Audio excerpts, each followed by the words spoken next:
নমস্কার বন্ধুরা, সম্পাস রান্নাঘরে আপনাদের সকলকে আগাম নববর্ষের শুভেচ্ছা জানিয়ে আজকের রেসিপি শুরু করছি। আজকে আমি আপনাদের বানিয়ে দেখাচ্ছি চিংড়ি পিঠে।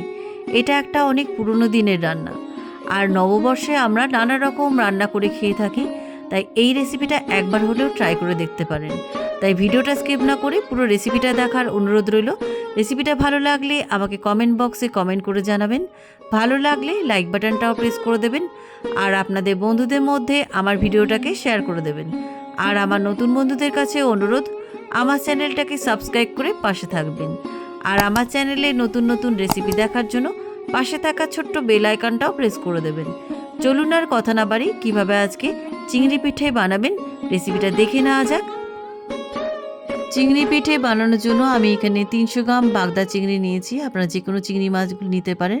চিংড়ি মাছগুলোকে কেটে বেছে ভালো করে ধুয়ে রেখেছি। আর নিয়েছি এখানে হাফ মালা নারকেল কোড়া, আর লাগবে আমার এখানে সর্ষের তেল, আর নিয়েছি এখানে 2 টেবিল চামচ হলুদ সর্ষে, আর নিয়েছি কাঁচা লঙ্কা। কাঁচা লঙ্কা ঝালটা আপনাদের স্বাদ অনুযায়ী দেবেন। এখানে আমি 6-7টা কাঁচা লঙ্কা নিয়েছি। আর লাগবে কলা পাতা। চিংড়ি পিঠে বানানোর জন্য আমার এই সমস্ত উপকরণগুলো লাগবে। আর লাগবে লবণ আর চিনি।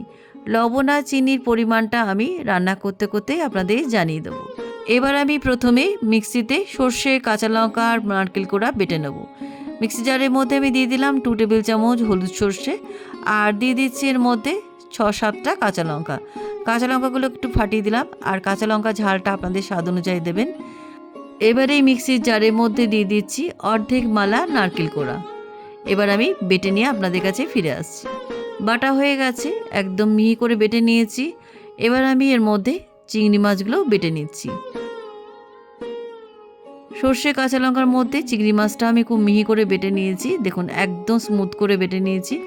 আপনারা যদি শিলনোড়ায় বাটেন, এভাবে কিন্তু স্মুথ করে মশলাটা বেটে নেবেন। এবার এই মিক্সিতে বাটা সমস্ত উপকরণগুলো একটা বাটির মধ্যে ঢেলে নিচ্ছি।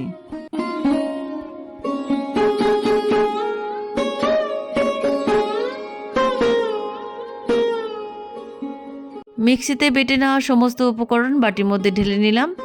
এবার আমি এর মধ্যে দিয়ে দিচ্ছি 1 চামচ লবণ। লবণের পরিমাণটা আপনারা বুঝে দেবেন। এবার আমি এর মধ্যে দিয়ে দিচ্ছি হাফ চামচ হলুদ গুঁড়ো, আর রঙের জন্য আমি দিয়ে দিচ্ছি এর মধ্যে হাফ চামচ কাশ্মীরি লঙ্কার গুঁড়ো।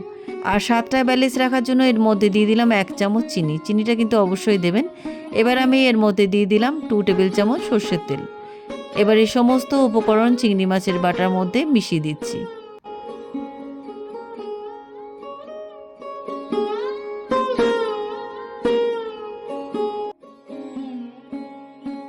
চিংড়ি বাটার মধ্যে সমস্ত উপকরণ খুব ভালো করে মেশানো হয়ে গেছে। এবার আমি যে পাত্রের মধ্যে চিংড়ি পিঠাটা বানাবো সেই পাত্রটা নিয়ে নিলাম। পাত্রের উপরে আমি একটা কলা পাতা বসিয়ে দিলাম। এবার এই কলা পাতার মধ্যিখানে আমি চিংড়ি বাটাটা ঢেলে দিচ্ছি।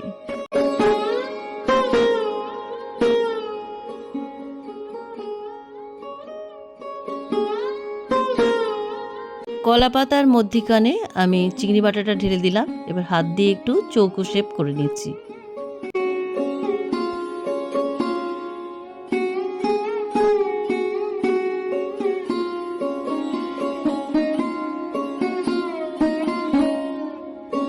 দেখুন, চিংড়ি বাটাটা একদম সুন্দর করে চৌকো শেপ করে নিয়েছি, আর উপরটাও একদম প্লেন করে নিয়েছি।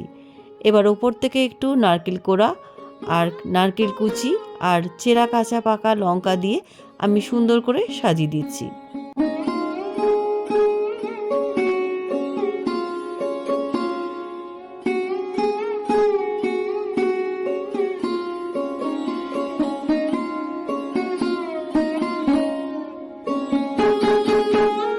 চিংড়ি বাটাটা সুন্দর করে আমি সাজিয়ে নিয়েছি।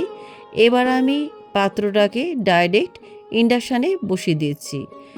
এবার ওপর থেকে আরও কয়েকটা কলা পাতা চাপিয়ে দিয়ে এবার ঢাকা দিয়ে মিডিয়াম আঁচে 7 থেকে 8 মিনিট চিংড়ি পিঠাটার একটা পিঠ রান্না করে নিচ্ছি।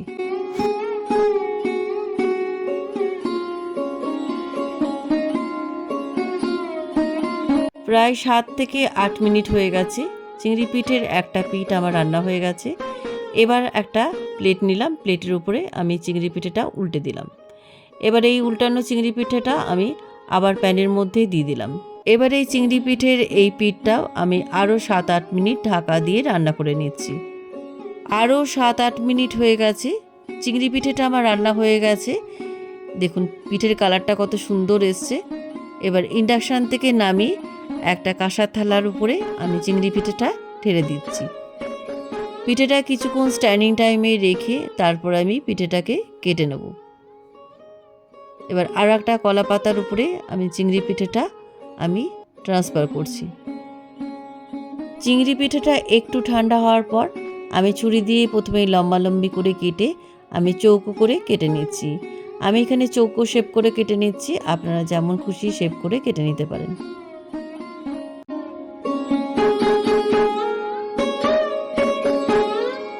চিংড়ি পিঠেটা আমি চৌকো শেপ করে কেটে নিয়েছি, দেখুন কত সুন্দর হয়েছে পিঠেগুলো।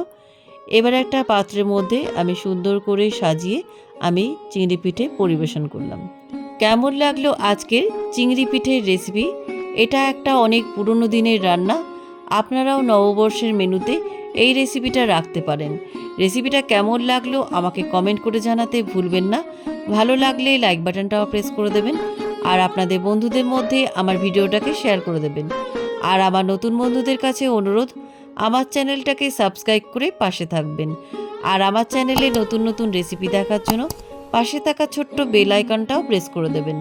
আজ তাহলে চলি, আবার একটা নতুন দিনে নতুন রেসিপি নিয়ে আপনাদের কাছে চলে আসব। সবাই ভালো থাকবেন, সুস্থ থাকবেন। ধন্যবাদ।